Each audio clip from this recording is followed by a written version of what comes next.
Билим берүү жана илим министри Алмазбек Бейшеналиев маалымат жыйын учурунда билдиргендей, ЖРТда жогорку балл алган бүтүрүүчүлөрдү мугалимдик кесипке шыктандыруу максатында жакшы окуган студенттерге акчалай төлөмдөрдү төлөп берүү каралууда. Мугалимдик кесиптин 1-курсунда жакшы окуган студентке 1000 сом, 2-курсунда 2000 сом, 3-курста 3000 сом жана 4-курста 4000 сомдон төлөп берүү боюнча биздин сунушубузду министрлер кабинети бир добуштан колдоду, дейт ал.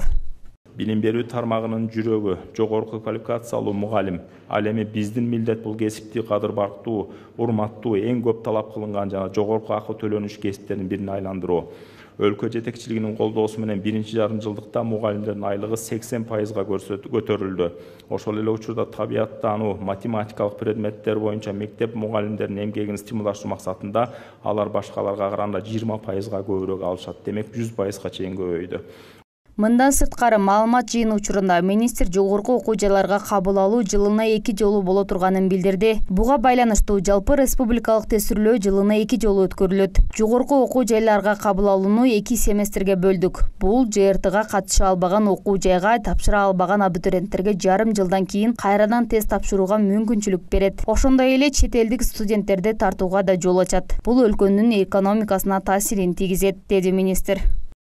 Онлайн кабыл алуу дагы колледждерге жана университеттерге киргизилип, мындан кийин электрондук лицензиялоодагы ишке кирүүнүн астында турат. Ошо менен бирге жакын арада электрондук аккредитациядагы системага кирмекчи.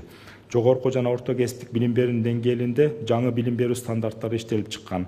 Аларда окуу жайлардын академиялык эркиндиги 90% түзөт. Жана 10% гана милдеттүү мамлекеттик компонент болуп эсептелет. Бул билим берүү системасынын иш берүүлөрчүлөрдө муктаждыктарына ийкемдүү жана тез жооп бериш үчүн жасалууда. Алмазбек Бейшеналиев Кыргызстанда авариялык абалда 245 мектеп бар экенин билдирди. Бейшеналиев 498 мектеп капиталдык оңдоого муктаж экенин белгилейт. Быйыл биринчи жолу социалдык объектилердин титулдук тизмесине 205 билим берүү объектисинин курулушу кирди. Анын ичинен 160 мектеп, 35 бала бакча, 10 спорт зал.